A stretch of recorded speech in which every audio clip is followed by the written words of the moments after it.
La práctica de hoy se llama obtención de éter etílico. Se da a obtener a partir de etanol o alcohol etílico.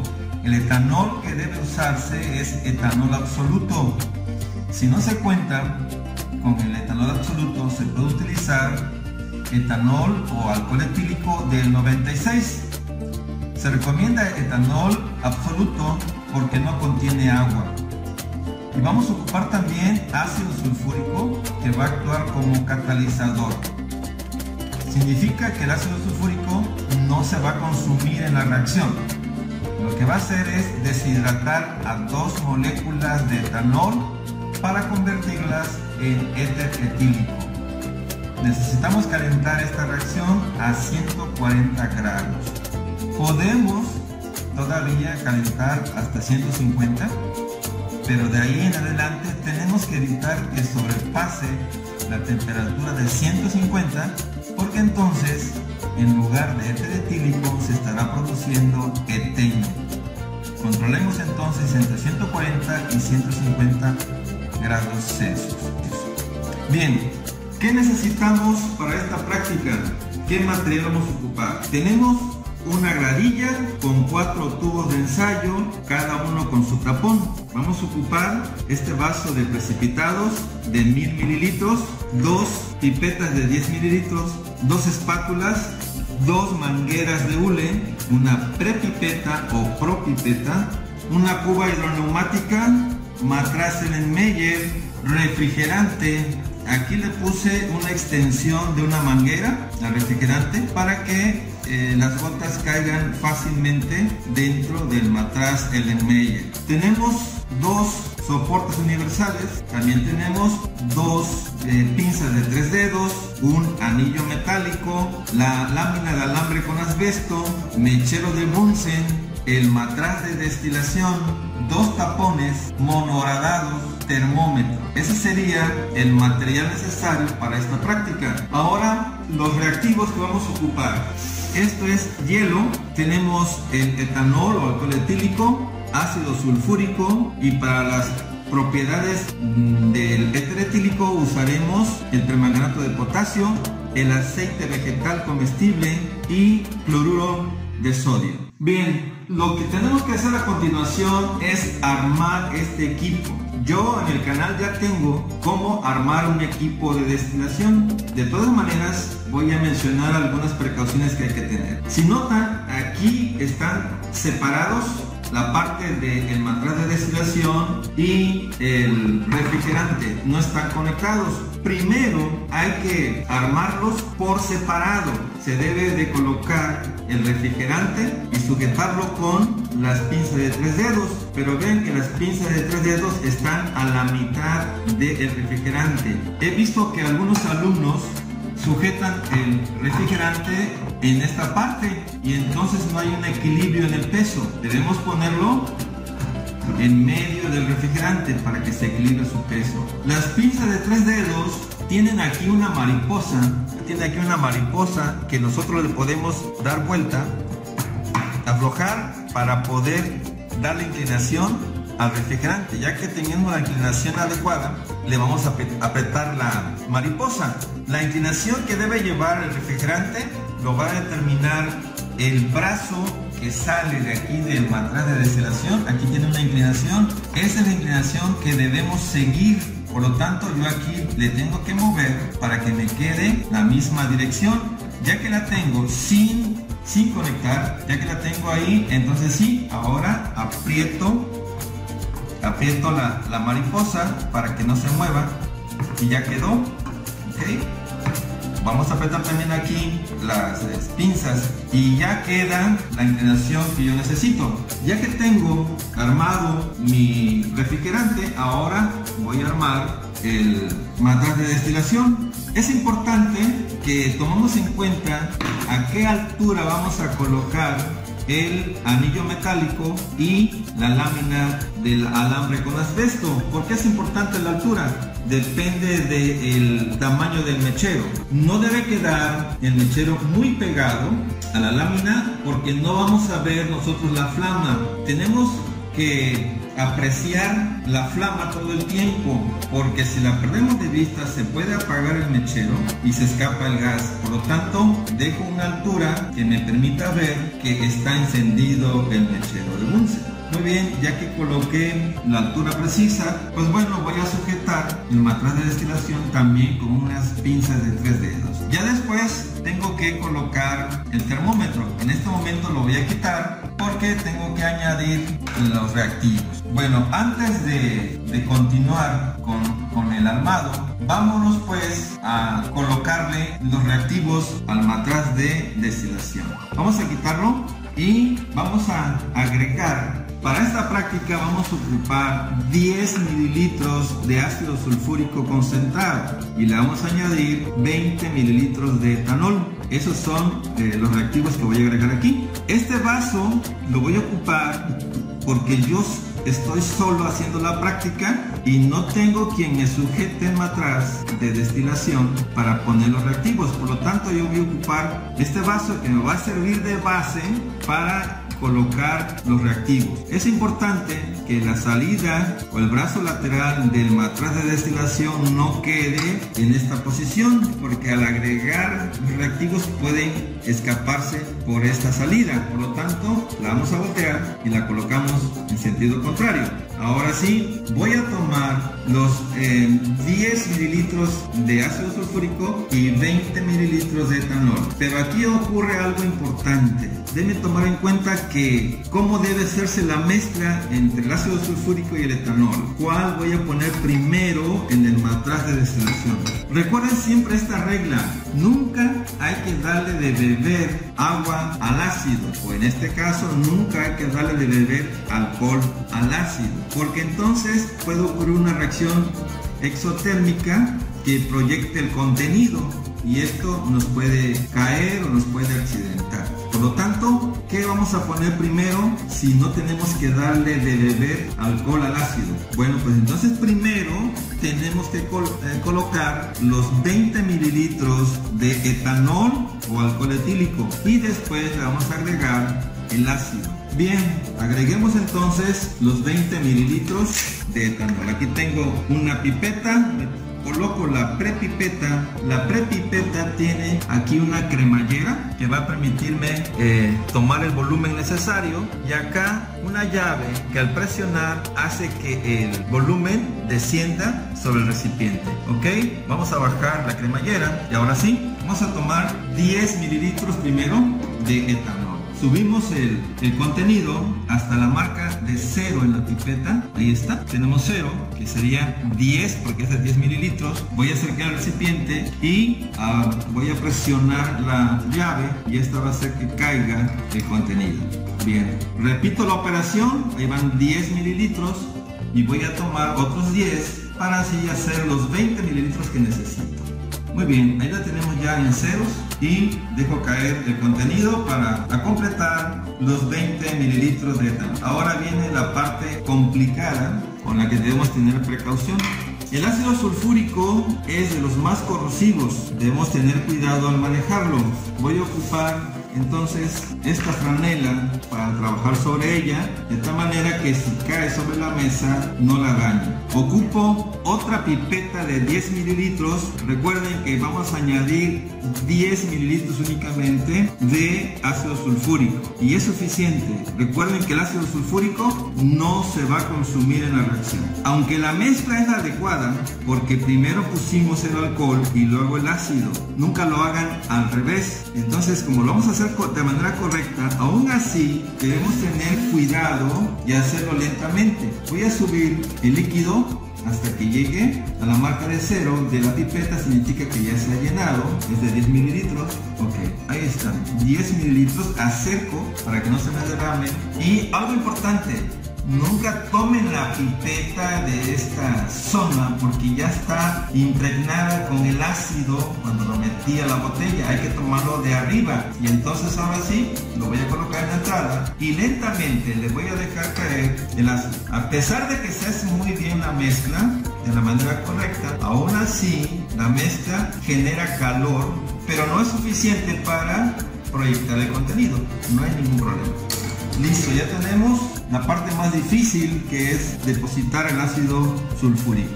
Ahora aquí tenemos la mezcla, vamos a agitar con cuidado, siempre tratando de que la boca del matraz se proyecte hacia donde no exista alguien ahí que lo pueda lesionar, hacia donde no haya nadie. Aquí ya puedo ver que se está mezclando, y si yo toco la mezcla, está caliente, debe tener cerca de unos 50 o 60 grados. Ok, ya está la mezcla, la voy a llevar al soporte universal para conectarlo al refrigerante. Vamos a sujetarlo muy bien para que no se caiga. Ahora viene esto que es importante: colocar el termómetro.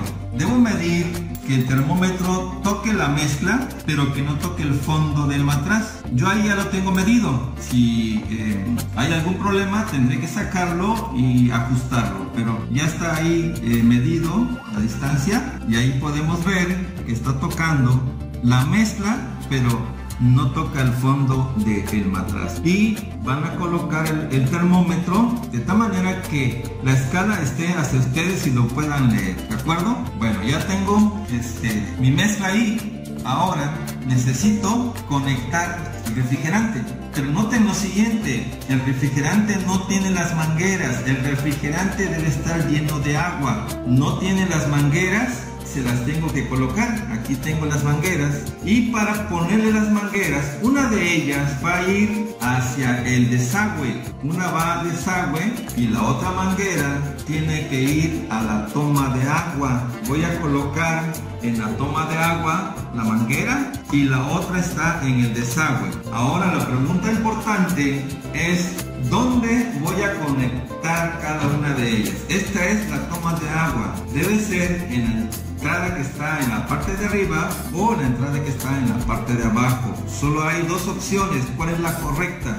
Bueno, lo voy a hacer de la manera incorrecta para que vean por qué no debe usarse esa conexión. Voy a poner la manguera en la parte de arriba primero. Ahí es donde no se debe de conectar. Noten que no está conectado todavía el refrigerante, porque si yo conecto aquí el refrigerante y luego quiero poner las mangueras, voy a estar manipulando y presionando, y esto puede hacer que se quiebre el brazo del matraz de destilación. Por lo tanto, yo lo voy a desconectar para poner las mangueras. Para facilitar, lo voy a mojar en agua para que sea más fácil ponerlo. Recuerden que esta es la manguera de la toma de agua, la voy a poner arriba, y la manguera del desagüe la voy a colocar en la entrada que está en la parte de abajo, para que vean que esta es la manera incorrecta de hacerlo. ¿Por qué? Por lo siguiente: le voy a poner el agua, vamos a abrir la llave, ahí está entrando el agua, está entrando por la parte de arriba, pero vean que está saliendo por la parte de acá abajo que va al desagüe. Si notan, no se llena el refrigerante, y queremos que esté lleno de agua para que se puedan condensar los vapores. Por lo tanto, esta forma de conectarla es la manera incorrecta. La toma de agua debe ser en la parte de abajo y esta manguera de desagüe debe ir arriba. Vamos a cambiarla para que veamos la diferencia. Cambiamos entonces. El desagüe en la parte de arriba y la toma de agua en la entrada que está por debajo. Listo. Cambiamos las conexiones. Ahora abrimos la llave y vean que ahora sí se está llenando. Ahora sí se está llenando el refrigerante, que es lo que queremos, y debe salir a la manguera del desagüe. Se debe mantener abierta la llave para que circule el agua en el refrigerante y siempre esté fría o fresca el agua. Ya está lleno.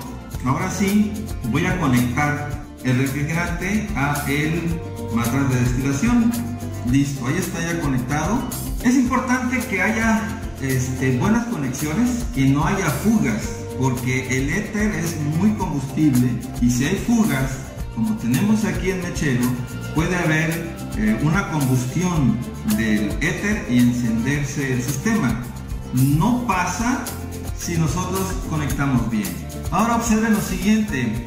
Aquí en el refrigerante le adapté una manguera para que al recibir el éter no haya tanta distancia y caiga con seguridad en el matraz Erlenmeyer. Así que no es necesario, pero pues yo se la voy a poner para que caiga directamente en el matraz Erlenmeyer. Ya tenemos todo listo, solo falta calentar la mezcla. Y aquí la siguiente recomendación: encender el mechero. Realmente hay una técnica, un método para encender el mechero. Brevemente les explico cómo se debe encender el mechero. Primero debemos cerrar la entrada de aire del mechero. Esto que tenemos aquí se llama collarín, y vean que el quemador, que es este tubo, tiene unas entradas de aire, y el collarín puede cerrar. Ahí se puede ver que están cerradas las entradas de aire. Si yo muevo el collarín, coincide con la entrada de aire y abastece de oxígeno al mechero. Para encenderlo debemos tapar, se deben tapar las entradas de aire.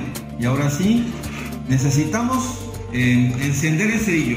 La pregunta aquí es: ¿voy a abrir primero el gas y luego enciendo el cerillo, o enciendo el cerillo primero y luego abro el gas? Lo correcto es encender primero el cerillo, porque si yo abro el gas y luego quiero encender el cerillo, me puede fallar y llevarme tiempo tratando de encender el cerillo, y el gas escapa y se puede encender y ocasionar un flamazo. Por eso primero encendemos el cerillo y luego abrimos el gas. Y otro punto importante: ya que tenga el cerillo encendido, abro el gas, voy a contar 3 segundos. 1, 2, 3, y ya acerco el cerillo. Lo que pasa es que en la manguera del mechero de Bunsen contiene aire en este momento, y si yo abro el gas y enseguida pongo el cerillo encendido, se va a apagar, porque lo primero que va a salir va a ser aire. Por lo tanto, me espero 3 segundos para acercar el cerillo. Vamos a hacerlo. Dijimos que encendemos el cerillo,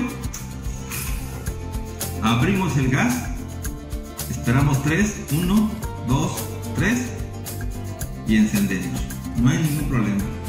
Recuerden que habíamos cerrado la entrada de aire. Ahora la vamos a abrir para regular la flama. Queremos una flama. Esta flama que están viendo se llama flama luminosa, porque se puede ver una luz amarilla, una flama amarilla. La no luminosa es cuando abrimos la entrada de aire y entra más oxígeno, y entonces desaparece ese color amarillo. El color amarillo es porque no hay suficiente oxígeno para quemar todo el combustible, y ese color amarillo lo desprende el carbón que aún no se ha quemado proveniente del combustible. Ahí ya es una flama no luminosa, es más caliente, pero debo tener cuidado de que no se escuche el aire. Ahí se escucha el aire, por lo tanto debo de cerrar un poquito más, porque si no se me puede apagar el mechero. Lo voy a cerrar un poco más. Ahí está. Ahí ya no se escucha la salida de aire, y ahora sí lo voy a colocar para empezar a calentar. Ahora lo importante es estar checando que la temperatura que se alcance, dijimos que es de 140. A los 140 grados es cuando ya va a empezar a formarse el éter etílico. Si yo observo que antes de los 140 ya empiezan a caer algunas gotas, esas gotas no las voy a recolectar, porque seguramente son de etanol, de alcohol. Si es que no se ha alcanzado los 140, lo que va a pasar aquí son gotas de alcohol. Eso no los voy a recolectar. Si ya llega a 140, 130, por ahí más o menos, entonces sí, ya voy a empezar a recolectar. Bueno, ya que puse el mechero, necesito abrir la llave del agua para el refrigerante, porque el agua debe estar circulando. La vamos a abrir para que circule el agua dentro del refrigerante. Bueno, voy a medir la temperatura. Tengo 50 grados, 55 grados. Esperaremos a que la temperatura llegue a los 130 o 140. Recuerden nunca dejar de ver que el mechero esté encendido. Si se apaga, se puede desprender o escapar el gas y eso pues tiene sus riesgos. Bien, la temperatura está en 120 grados Celsius y pueden observar de este lado que ya está cayendo unas gotas. Esto es alcohol, entonces vamos a dejar que no se recolecten para que tengamos el éter etílico. Bien, estamos en 130, ya en 130 podemos recolectar. Vamos a poner aquí el matraz. Algo importante que no les mencioné es que debe haber hielo junto con el agua que está reteniendo o conteniendo el éter. ¿Por qué se utiliza hielo?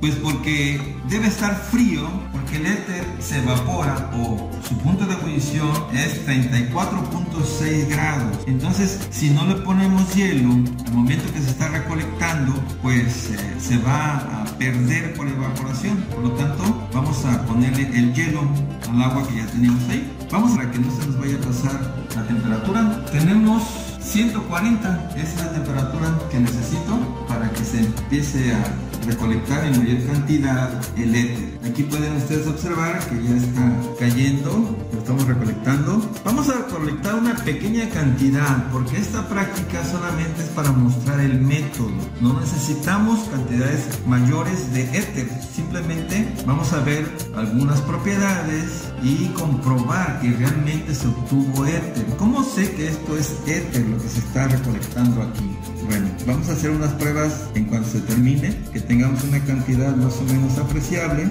Podemos determinar si es éter o no es éter. Recuerden que si nos pasamos de temperatura, si la temperatura supera los 160 o 170, se estará formando eteno. En este momento se está formando éter etílico. ¿Okay? Vamos a ver la temperatura cómo va. Marca 145. Dijimos que puede llegar hasta 150. Si ustedes observan que la temperatura está rebasando lo que se indica, tomamos el mechero de la base y lo retiramos si vemos que se está pasando de temperatura, para que se conserve entre 140 y 150. Pero si ya tenemos la cantidad adecuada, pues bueno, vamos a apagar el mechero y vamos a esperar a que termine de pasar las últimas gotas del éter. ¿Cómo sé que esto es éter? Desde este momento ya me estoy dando cuenta que es éter por el olor, así que lo vamos a identificar por su olor y por la combustibilidad del éter. Bueno, vamos a hacer esta prueba ya para terminar la obtención. Vamos a ocupar un vidrio de reloj para hacer la prueba de que es éter. Bueno, vamos a poner un poco de éter que obtuvimos aquí en el vidrio de reloj y la prueba de que es éter, aparte del olor que ya se percibe, un olor a éter. El éter dijimos que hierve a 34.6 grados. En este momento se está evaporando. Los vapores del éter son más pesados que el aire. Por lo tanto, estos vapores no se van a quemar si yo paso una flama encima. La muestra no se va a quemar porque sus vapores se extienden hacia abajo, hacia la mesa. Entonces, si es éter, debe encender con acercar la flama hacia un lado en la mesa. Si fuera esto etanol, entonces nunca va a encender cuando se pone la flama sobre la mesa. Para que el alcohol se encienda, tenemos que tocarlo. En este caso, como es éter, no es necesario tocar la muestra. Simplemente vamos a ver los vapores que están en la mesa y deben encenderse, y eso indica que esto realmente es éter. Hagamos la prueba. Lo paso por arriba. No enciende, porque sus vapores se van hacia la mesa. Ahora voy a buscar los vapores en la mesa para ver si se enciende.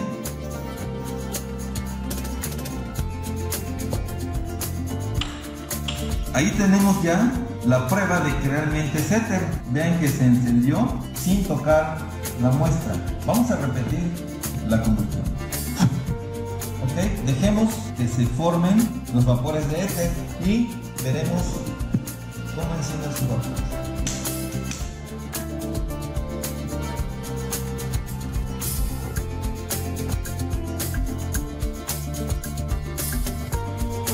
Esta es una prueba confirmatoria que lo que obtuvimos realmente es éter.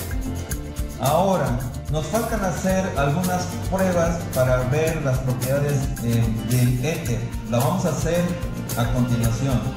Ahora vamos a ver cuáles son algunas propiedades del éter etílico. Vamos a observar sus propiedades como disolvente. Vamos a probar si puede disolver el permanganato de potasio, el cloruro de sodio, aceite vegetal comestible y agua. Vamos a poner una muestra en cada tubo y luego le agregaremos el éter para observar si los disuelve. Primero probamos con el permanganato.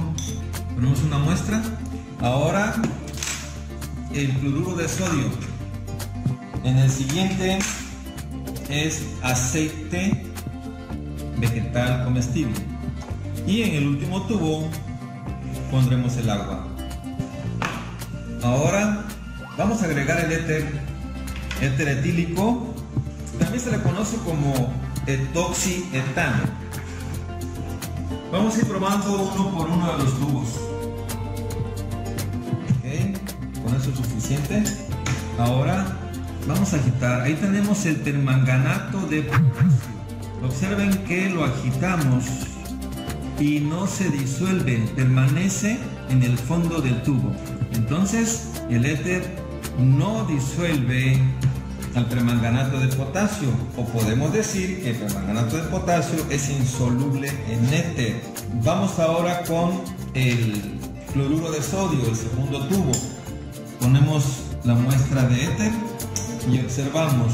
Vamos a agitar y observar qué pasa con el cloruro de sodio. Vean que por más que agitamos el tubo, las sales o cristales de cloruro de sodio permanecen en el fondo del tubo sin disolverse. Así que el éter no disuelve al cloruro de sodio. Y vamos con el tercer tubo, que tiene aquí aceite vegetal comestible. Antes de agitar, observamos que el éter queda en la parte superior, en la parte de arriba, y el aceite en la parte de abajo. Aquí se puede ver una interfase. Eso significa que el éter tiene menor densidad que el aceite. Vamos a agitarlo para ver si el aceite finalmente se disuelve. Para mejorar la agitación vamos a poner un tapón y mezclamos perfectamente. Ahora observen, ya no se percibe el aceite. El aceite sí se disuelve en éter. Por eso es que el éter fue usado para extraer esencias o aceites de algunas plantas. Lo dejaron de usar porque es muy combustible y ocasionaba accidentes durante el proceso. Se quemaba o se formaban peróxidos que son explosivos. Ahora vamos a ver con el agua. Le pondremos una muestra de éter. Okay. Y ahora vamos a mezclar el tubo. Bueno, aquí vemos que el éter está en la parte de arriba, la parte superior. Aquí hay una interfase. Abajo está el agua, lo que significa que el éter tiene menor densidad que el agua. Ahora lo vamos a mezclar y ver qué sucede con esta división. Si desaparece, quiere decir que el éter se disuelve en agua, es soluble en agua. Veamos qué sucede. Bueno, ahí parece que sí se disuelve, pero vamos a dejarlo en reposo un momento y podemos observar que en la parte superior empieza a formarse la interfase.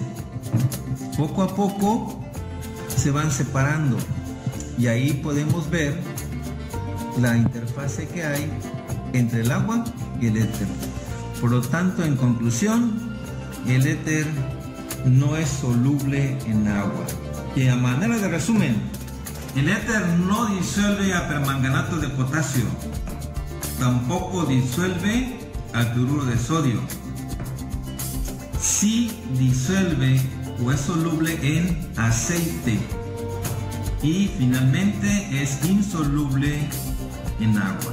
Y para terminar, vamos a hacer una prueba de combustibilidad. Ya la hicimos, pero vamos a ver cómo se pueden mezclar los vapores de las muestras que voy a colocar aquí de éter y cómo se pueden encender. Ok, vamos a poner una muestra en cada uno de los vidrios de reloj y vamos a esperar a que se mezclen sus vapores. Muy bien, ahí está.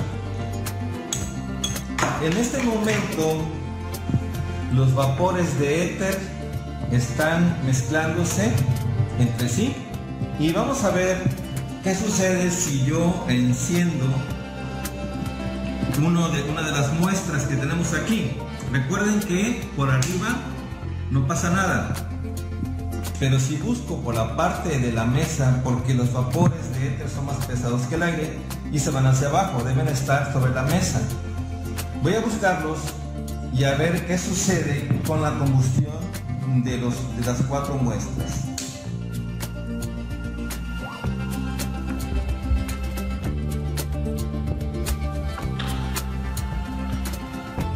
Ahí están, las 4 se encendieron solamente con encender la primera.